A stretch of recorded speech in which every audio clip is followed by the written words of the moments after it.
Queridos e amados irmãos, que a doce paz do Senhor seja com todos. Estamos aí de volta, com mais um vídeo de Escola Bíblica Complementar. E desta feita, vamos caminhando, 2019, vai caminhando e não espera por ninguém.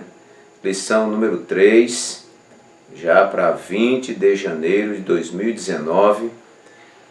Vamos estudar sobre a natureza dos demônios, agentes da maldade no mundo espiritual. Os irmãos sabem que nós estamos com uma lição nesse trimestre que trata sobre batalha espiritual, uma batalha que já aprendemos, uma batalha que se dá no mundo do espírito, e conforme Paulo falou aos Efésios no capítulo 6, versículo 12, ele diz que esta luta não é contra a carne e o sangue, mas sim contra os principados, contra as potestades, contra os príncipes das trevas deste século, contra as hostes espirituais da maldade nos lugares celestiais. Ou seja, uma batalha que nós não conseguiremos realizá-la na força do braço, na força física, no ímpeto humano. Não dá. Você está lutando com uma arma incompatível com o inimigo. Então o inimigo, ele está na dimensão do espírito, e nós precisamos estar na dimensão do espírito para que tenhamos, vamos dizer, estarmos na mesma plataforma de combate. Não adianta nada, o inimigo está numa plataforma, nós estarmos em outra, ele em uma dimensão e nós em outra dimensão. Então, queridos, com a capacitação de Deus, com a presença do Espírito Santo em nossas vidas, com os dons espirituais, com as armaduras espirituais, aí sim nós vamos estar equipados para este combate com o inimigo. Estudamos então o conceito de batalha espiritual e vimos que esta batalha ela não pode ser subestimada, porque do outro lado há força, do lado do Senhor há poder, mas do lado de lá há muita força, e nós, sem o Senhor Jesus, como Jesus disse em João capítulo 15, versículo 5, ele disse: sem mim nada podeis fazer. E lá em João 6, lá por versículo 50 e pouco, 56 se eu não me engano, Pedro vai dizer para o Senhor Jesus, quando Jesus faz aquele discurso, um discurso que eles acharam difícil de digerir, e foram saindo um a um, e Jesus olhou para o restante que ficou e disse: quereis vós também retirar-vos? E Pedro toma a palavra e diz: Senhor, para onde iremos nós, se só tu tens as palavras de vida eterna? Então, meus amados, toda a nossa força, toda a nossa capacidade, toda a nossa resistência, ela vem de Deus. Por isso que Paulo vai dizer: posso todas as coisas naquele que me fortalece. Então, é baseado nesses princípios que nós ingressamos nesta batalha espiritual. Estudamos na segunda lição, porque essas lições são interligadas, sobre os anjos, matéria da teologia sistemática, que denominamos angelologia.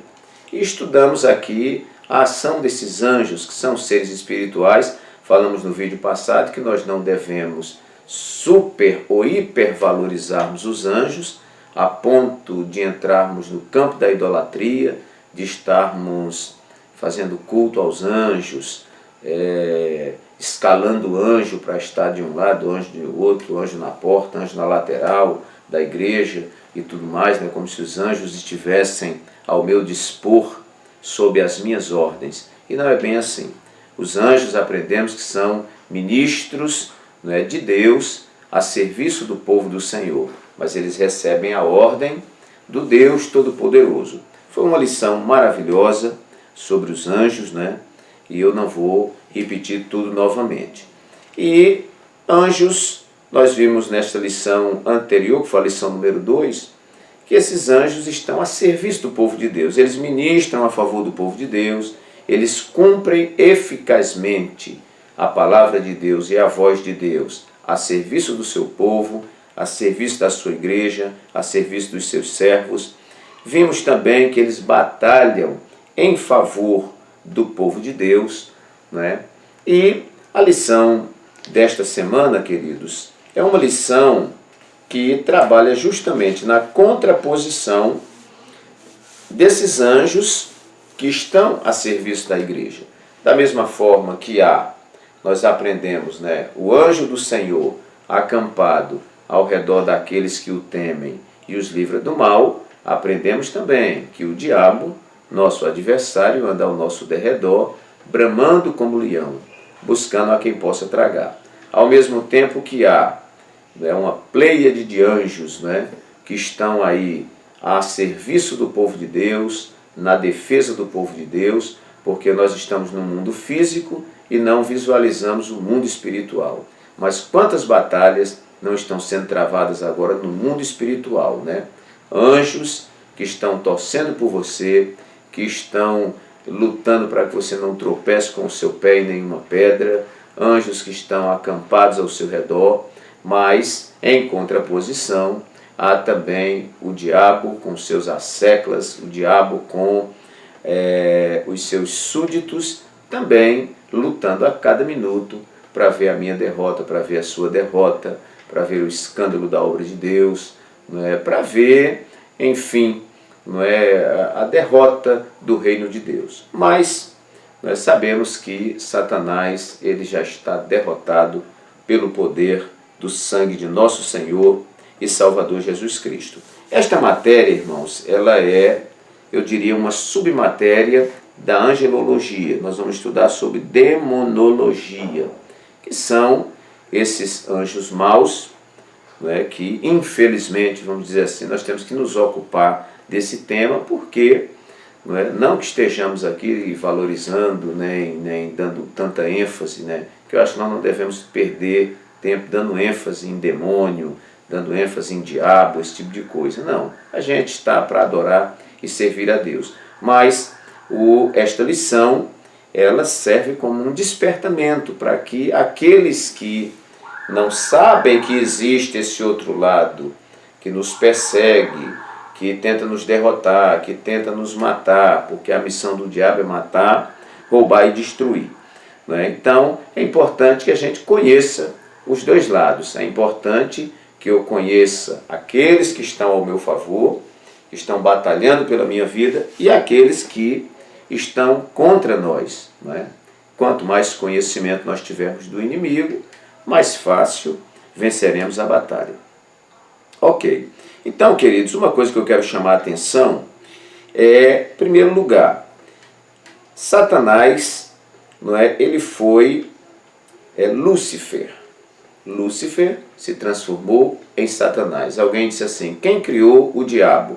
Quem criou o diabo foi Lúcifer, porque Lúcifer era anjo de luz e o pecado brotou dentro dele. Teologicamente nós entendemos isso. Ele estava nos céus, e não havia nenhuma influência externa que pudesse contaminá-lo, mas isto brotou dentro dele. E nós vamos ler aqui dois textos muito interessantes. O primeiro, Ezequiel, capítulo 28, que traz uma referência a teólogos que questionam que isso aqui não se refere a Satanás e tal, mas os melhores estudiosos da Bíblia, eles entendem, porque apesar de falar aqui do rei de Tiro e etc., mas os irmãos percebam bem, quando a gente lê a Bíblia, às vezes é muito interessante, você vem lendo um texto que está tratando, que todo texto ele tem a ver com a sua época, e ali inserido, como se fosse assim do nada, mas não é do nada, nós sabemos, a Bíblia é a palavra de Deus, inspirada pelo Espírito Santo, surge aquele versículo no meio, como que um parêntese, e aquilo é uma profecia, muitas vezes uma profecia messiânica, ou uma profecia vamos dizer, escatológica aí, em relação ao nosso tempo, de coisas que ainda vão acontecer, e etc. Então, esse texto aqui, Ezequiel 28, eu quero aqui, primeiro, considerar Lúcifer em seu estado inicial, a questão da rebelião e a questão da queda. Vamos começar por aí, porque não existiam demônios, não existia Satanás, não é? Mas com a rebelião de Lúcifer nos céus, né? Com a expulsão dele e ele trazendo a terça parte dos anjos, né? Caídos, então se constitui aí então o império das trevas e do adversário contra o povo de Deus. Então vamos ver esse texto, Ezequiel 28, 12 a 15, que ele toma uma ênfase assim, ele toma uma conotação um tanto diferenciada. Diz assim, a partir do versículo 11, Ezequiel 28, a partir do versículo 11. Veio mais a mim a palavra do Senhor, dizendo, Filho do homem, levanta uma lamentação sobre o rei de Tiro. E diz-lhe, assim diz o Senhor Jeová, tu és o aferidor da medida, cheio de sabedoria e perfeito em formosura.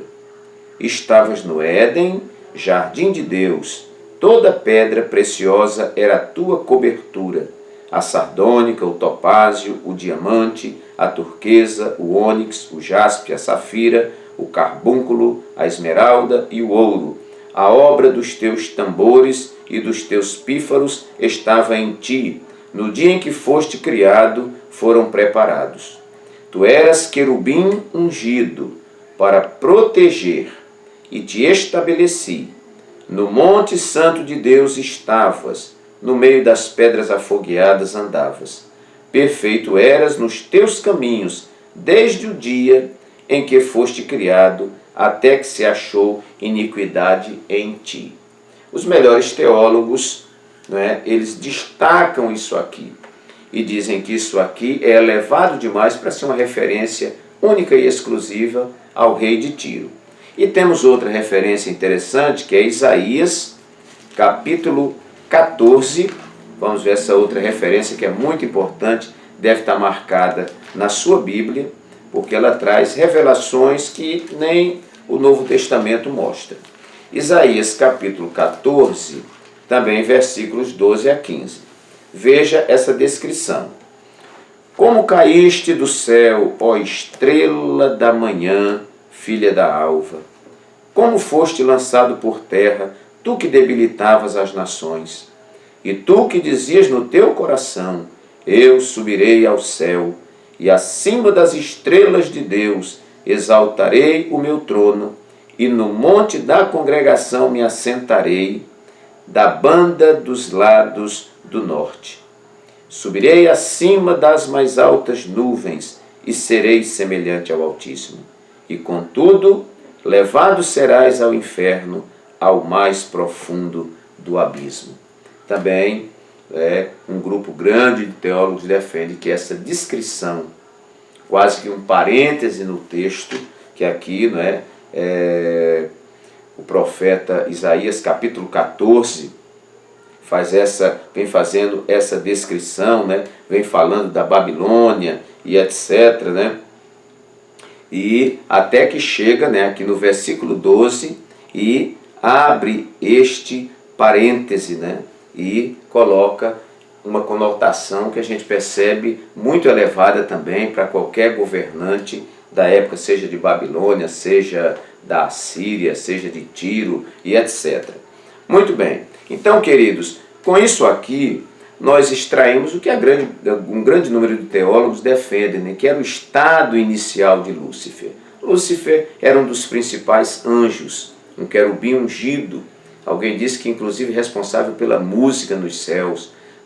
Então, Lúcifer significa anjo de luz, mas ele, dentro dele brotou o desejo dele estar acima de Deus. Ora, irmãos, a criatura nunca pode tomar o lugar do Criador.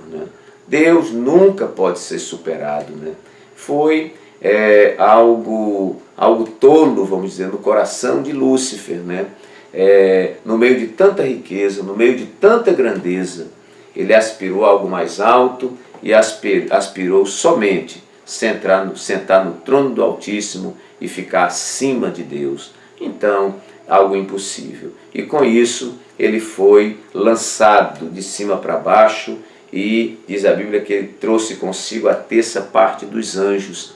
muitos desses anjos, nós temos referências, né, que estão aprisionados, né? Nós temos uma referência lá em Pedro e em Judas, que diz que esses anjos estão aprisionados. Mas uma outra parte está aí a serviço de Satanás, trabalhando no planeta Terra e provocando muito prejuízo. Então, nós vemos que esse estado inicial de Satanás, né? Satanás, Lúcifer é um anjo criado pelo Senhor, não é? Mas que se desviou do seu propósito para que fora criado, não é? E se exaltou dentro da posição que ele exercia, né? O mal, o pecado, nasceu dentro dele.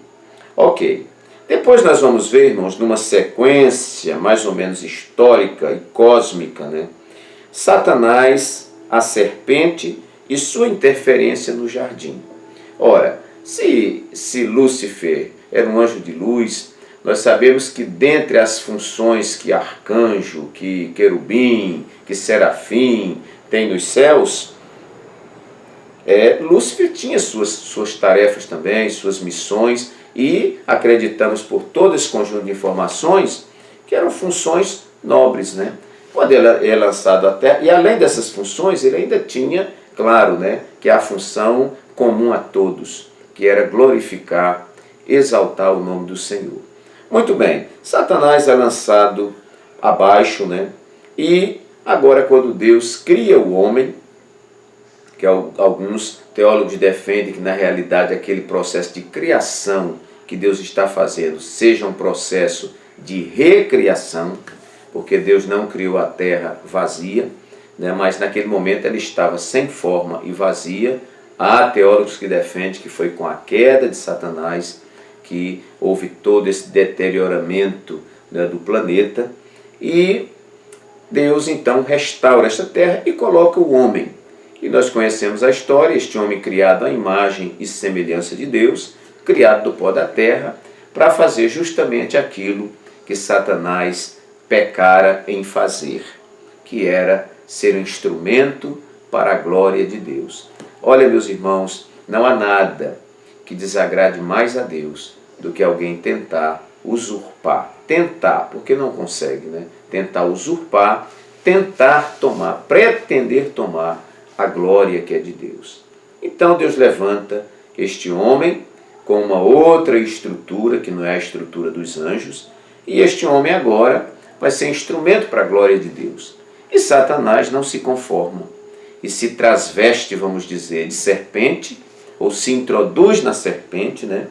E tenta Eva, que não poderia comer da árvore da ciência do bem e do mal, nós conhecemos aqui a história, e Satanás, né, consegue iludir, né, consegue comprometer a comunicação que Deus havia feito com Eva, né, conseguiu perverter a mensagem, vamos dizer assim, e Eva peca, come do fruto, dá ao seu esposo Adão, os dois pecam, descobre que estavam nus, se esconde, e quando Deus procura, Adão está escondido, e diz que se escondeu porque estava nu, e Deus diz: quem disse que você estava nu?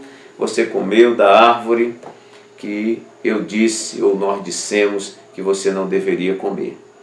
E aí, irmãos, o pecado então se introduz na raça humana. Por um homem entrou o pecado no mundo, e esse pecado passou a todos os homens, né? Muito bem, então essa serpente, né, a antiga serpente, que é Satanás, um dos seus nomes, né, interfere no jardim, não é? E também contamina, quase bloqueia, vamos dizer, esse processo de adoração a Deus. Mas louvado seja Deus, que quando o homem cai, não é? Deus fala com a serpente, Satanás ali, e Deus diz assim: porém inimizade entre ti e a mulher, entre o teu descendente, o da serpente, e o seu descendente, da mulher. Este descendente da mulher te ferirá a cabeça e tu lhe ferirás o calcanhar. Gênesis 3,15 está a referência da providência de Deus para o homem que pecou, para o homem que transgrediu os mandamentos de Deus e agora rompe a comunhão com Deus e é expulso do jardim. E aí nós podemos dizer, chegamos ao nosso tempo, onde o mundo jaz no maligno, onde os homens todos pecaram, não é? Como diz o texto, todos estão debaixo do pecado, não é? E não há ninguém que faça o bem, mas a providência veio, que foi Jesus Cristo, que deu sua vida na cruz do Calvário, verteu seu sangue, não é? Cravou a cédula que era contra nós com as suas ordenanças, a lei, na cruz do Calvário, e nos abriu uma grande porta de salvação. E este homem que tinha perdido o vínculo maior com Deus, a comunhão, a amizade, a companhia permanente de Deus, ele agora, através de Jesus, que cumpre a lei, que paga o preço, né, este homem agora tem acesso a Deus e pode, né, ter contato com Deus e desfrutar de uma grande salvação em Jesus Cristo. Ok, mas vemos então que este Satanás que caiu, agora interfere no jardim, não é? E prejudica aquele casal. Ok, meus irmãos, e por isso vieram muitas consequências promovidas por Satanás, né? Muitas consequências, por causa do pecado que se introduziu no mundo, por causa de Satanás, estamos falando aqui de Satanás, né? O agente maior, o comandante aí dos demônios, né? Agentes da maldade no mundo espiritual, né? Então, consequências deste pecado, não é, que foi provocado, né? Porque Satanás, ele provocou o homem, ele motivou o homem, né? Ele, né, provocou para que o homem caísse no pecado. Mas a decisão, né, diz que Satanás dá a nota promissória, né? Quem assina é você, não é? Então, ele não me faz porque ele pode induzir, não é, o homem, mas o homem toma sua decisão e peca ou deixa de pecar, não é? Então, por isso, nós, como consequência desse pecado, hoje nós temos guerra, nós temos terremotos, nós temos pai contra filho, temos filho contra pai, nós temos essa enormidade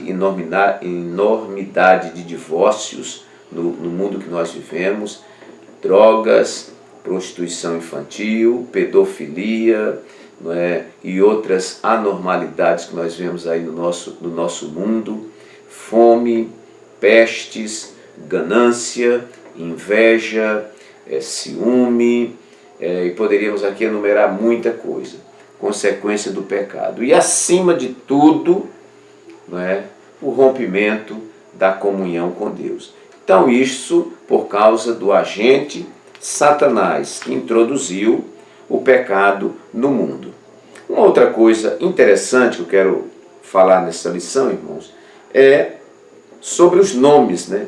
Satanás e demônios, seus nomes. Nós temos aqui Lúcifer, né? Que a gente sabe que quem criou Satanás foi Lúcifer, né? Mas Lúcifer não é um nome feio, é um anjo de luz, né? Mas o nome dele originalmente, né? Satã é outro nome dado a ele, Satanás.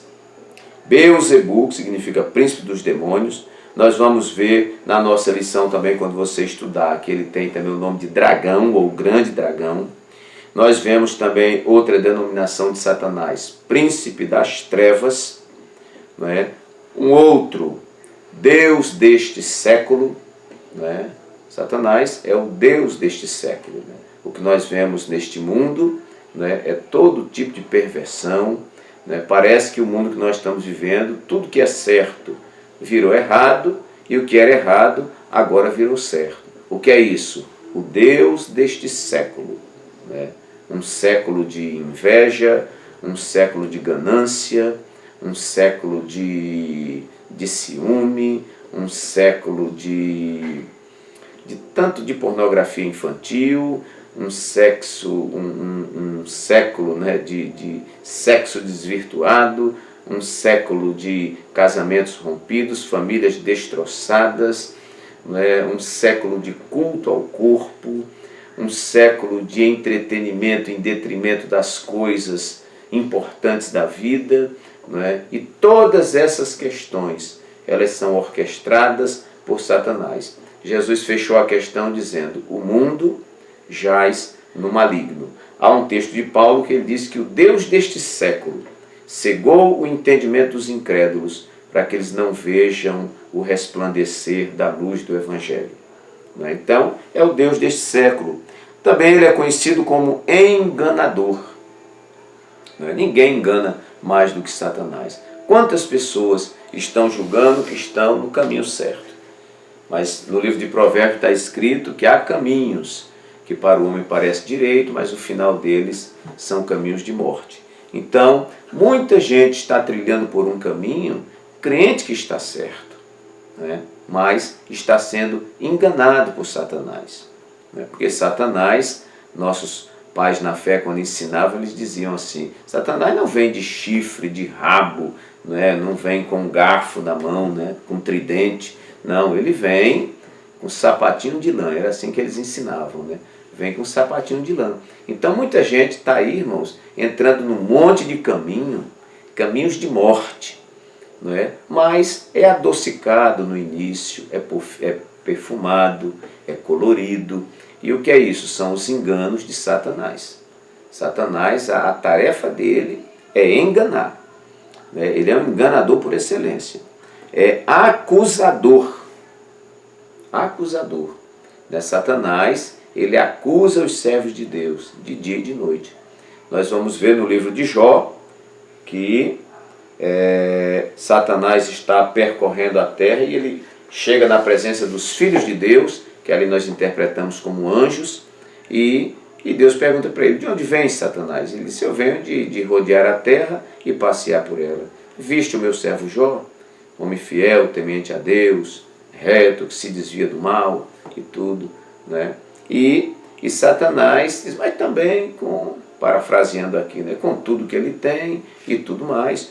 Então, Deus testificando de Jó e Satanás acusando Jó. Tem uma referência também, não sei se Malaquias ou Zacarias, mas às vezes, irmão, eu não tenho assim, vem o texto, eu não lembro assim na hora o endereço, mas você pode aí, coloca no Google aí um pedacinho do texto e você acha, do sacerdote Josué, quando está sendo acusado por Satanás, por causa das suas vestes sujas, e Deus manda lá que purifiquem a veste de Josué, do sacerdote. Então nós temos essa referência, não sei se Malaquias, Zacarias, um texto aí. Depois a gente dá uma conferida nisso aí. Então ele é o acusador. Também ele é pai da mentira. Pai da mentira. Os judeus diziam que serviam a Abraão. Serviam a Abraão. Aí Jesus questionou eles, e disse que eles não tinham por pai Abraão, mas o pai deles era o diabo. E o diabo, Jesus disse, ele é mentiroso e ele é o pai da mentira. Então ele é conhecido como o pai da mentira, porque ele nunca se sustentou na verdade, diz a Bíblia. Mas ele é mentiroso. Também é conhecido como adversário. Tem até um livro aqui, que eu coloquei umas referências aqui de lado, que mostra até, é bom que já tem também aqui as referências. Então vamos ver aqui. Satanás, é mencionado no Velho Testamento, nós temos aí Gênesis capítulo 3, versículos de 1 a 15, primeiro livro das Crônicas 21, 1, Jó 1, 6 a 12, Zacarias 3, 1 e etc. Então aqui aparece alguns nomes dele também. Vamos ver aqui. As Escrituras referem-se a este ser poderoso por cerca de uma dúzia de nomes diferentes, como Satanás. Onde é que está escrito? Primeiro livro das Crônicas, 21, 1. Jó 1, 6. Zacarias 3, 1. Tá bom? Ele também conhecido como adversário. Ele é o adversário da obra de Deus. Adversário, ele se opõe a tudo que é cristão. Ele se opõe. Você vai ver isso na primeira carta de Pedro 5:8. Ele é o adversário tanto de Deus como do homem. Também conhecido como diabo. Você pode anotar aí Mateus 13:39, João 13:2, Efésios 6:11. Como diabo, ele é o caluniador, o acusador dos irmãos. Está aqui a referência, né? Apocalipse 12:10. Então, ele fala mal de Deus para o homem, você vai ver em Gênesis 3, de 1-7, e fala mal, né, do homem para Deus, como nós vemos em Jó 1:9, quando ele, né, então, acusa Jó. Também conhecido como dragão, está lá em Isaías 51:9 e Apocalipse 12:3-7. Vamos ver aqui mais alguma coisa. Também conhecido como a serpente, está lá em Gênesis 3:1, Isaías 27:1. Outra denominação dele é Beuzebu, que é príncipe dos demônios, né? E de acordo com a palavra grega. Então nós temos aí Mateus 10:25 e 12:24-27. Também, queridos, conhecido como Belial ou Beliar. Está lá em 2º livro das Crônicas, perdão, 2 aos Coríntios 6:15. Também Lúcifer, está lá em Isaías 14:12. Outra denominação, o maligno. Maligno porque tudo que ele faz é mal. Maligno está ligado à malignidade. Você vai ver aí na 1 de João 2:13 e 14 e 1 de João 5:19. Também conhecido como o tentador, Mateus 4:3. Nós vamos ver ali quando ele tenta Jesus no deserto, né? Vamos ver outra aqui, o Deus deste século, que eu já falei, 2 Coríntios 4:4. Também uma outra denominação dele, príncipe da potestade do ar, Efésios 2:2. E como príncipe deste mundo, João 12:31. Pronto, tá bom. Um monte de denominação, um monte de nome, e esses nomes estão muitas vezes ligados à ação, não é, do diabo. Então, está aí alguns nomes interessantes. Além disso, os demônios são conhecidos como espíritos imundos, né? Espírito maligno, anjos caídos, e etc, e etc. Ok.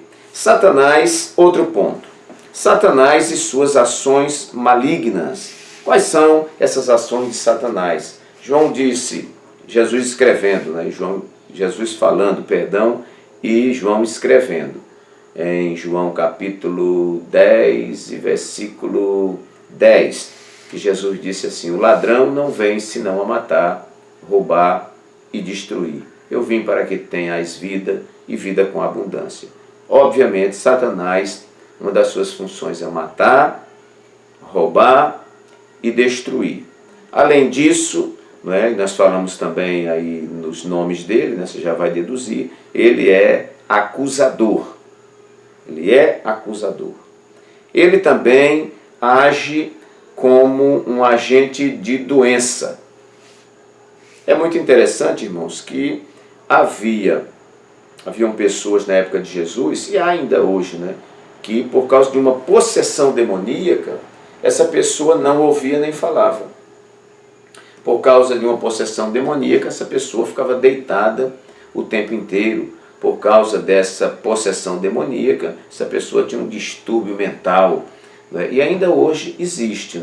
Nós temos que ter aquele cuidado de não espiritualizarmos tudo. Tem muita gente que sofre de uma depressão e alguém diz que é possessão. Tem que ter muito cuidado com isso. Mas a grande verdade, irmãos, é que uns 80% a 90% de coisas que tem por aí, de doenças e outras coisas, muitas vezes são possessões malignas. Então vejam, camarada surdo e mudo. Jesus expulsou o demônio e ele falou e ele ouviu. Então o demônio faz adoecer. Existem pessoas que contraem aí um demônio, alguma coisa, que não come mais. E vai secando, secando, secando até morrer. Né? É preciso que alguém ore para libertar. Ele também, sua missão, enganar. Já mencionamos aqui. Outra atividade sua, mentir. Outra atividade, ser astucioso. O diabo, irmãos, é astuto. Né? Ele é astuto. Ele muitas vezes é sutil. Né? Às vezes ninguém percebe e ele vai se infiltrando. Né? Vai se infiltrando e daqui a pouco está dominando. Né? Muito bem, então, este Deus do século, este demônio e os seus agentes, que são anjos caídos, né? Estão operando no mundo. Satanás está vivo no planeta Terra, trabalhando, operando, promovendo guerras, promovendo mortes, levando pessoas a suicídios, levando pessoas a drogas, levando pessoas a divórcios, levando pessoas a contenda dentro dos lares, levando pessoas a insônias e uma série de coisas neste mundo. Né? Satanás e suas ações malignas. Muito bem, queridos, mas Satanás terá o seu destino final. Eu quero aproveitar aqui o tópico 4 da nossa lição e o subtópico 2. Tópico 4 e subtópico 2, que fala do triunfo de Cristo. A vitória preliminar de Jesus sobre Satanás começa na tentação do deserto, conforme Mateus capítulo 4, versículo 11. O diabo já está derrotado preliminarmente. João 12, 31. O príncipe deste mundo já está julgado, conforme João 16, 11. Né? Ele causou diversos infortúnios na vida dos apóstolos, como o apóstolo Paulo. Né? Nós vamos ver, né, que ele plantou um espinho na carne, né, um mensageiro de Satanás, um espinho na carne de Paulo, conforme 2 Coríntios 12, 7. Né? E nós não devemos ignorar as suas astutas ciladas, mas Romanos 16, 20 diz que Deus esmagará Satanás debaixo de nossos pés. Louvado seja o nome do Senhor Jesus. Muito bem, queridos, haverá um tempo, nós sabemos, para nós encerrarmos, pelo nosso entendimento da escatologia, nós estamos aguardando o arrebatamento da igreja. Os irmãos sabem que após o arrebatamento da igreja, Satanás vai, através do anticristo, vai implantar na terra a grande tribulação. Isso terá uma duração aí de 7 anos, dividida em 2 etapas. Nós sabemos disso. Enquanto isso, a igreja vai estar participando das bodas do Cordeiro e do tribunal de Cristo, que é um tribunal para galardões e não para condenação. E após este período, a Bíblia diz que nós viremos com Cristo. Ele virá, não mais ocultamente, mas ele virá, e a Bíblia diz que todo olho o verá, e ele voltará com a sua igreja para reinar aqui na terra, o que nós denominamos o milênio. E é interessante que nesse período do milênio, Satanás será preso por 1000 anos. Imagine, irmãos, 1000 anos sem a ação do diabo e sem a ação dos seus súditos, os demônios aqui na terra. Apenas o Senhor Jesus dominando com o seu governo de justiça, de equidade, um governo equilibrado, isento de corrupção. Haverá paz na terra, adeus a poluição, adeus a ferocidade dos animais, adeus às guerras, às batalhas. Irmãos, 1000 anos de paz. Satanás preso. Mas a Bíblia diz que depois dos 1000 anos ele será solto por um pouco de tempo. E ele sairá a enganar as nações. E vai arrebanhar um grupo grande, a ponto de se levantar contra o povo de Deus. Mas a Bíblia diz que no final ele será preso e será lançado no lago de fogo e enxofre. Satanás, a antiga serpente, o diabo e os seus anjos serão lançados para sempre no lago de fogo e a igreja triunfante irá reinar para sempre com nosso Senhor e Salvador Jesus Cristo. Esse será o desfecho final. Muito bem, irmãos, passamos aqui algumas informações úteis e práticas. Obviamente que há muita especulação, mas eu não sou muito adepto, né, dessas especulações sem fundamentação, eu acho, eu penso, né, não é muito bom. A realidade é isso aqui e que tem aplicabilidade em nossas vidas. Então, que o Espírito Santo de Deus, né? E aí, ainda dentro dessa parte, irmãos, que eu anotei aqui do subtópico 2, também temos aqui, para fechar, a derrota do inimigo já está decretada, conforme revelou o próprio Senhor. Ele disse assim: eu vi Satanás como um raio cair do céu, né? Conforme Lucas 10, 18. E no tópico 2 e subtópico 3 diz: a vitória final sobre Satanás. A derrota final de Satanás, na verdade, teve início com a morte, ressurreição e ascensão de Jesus.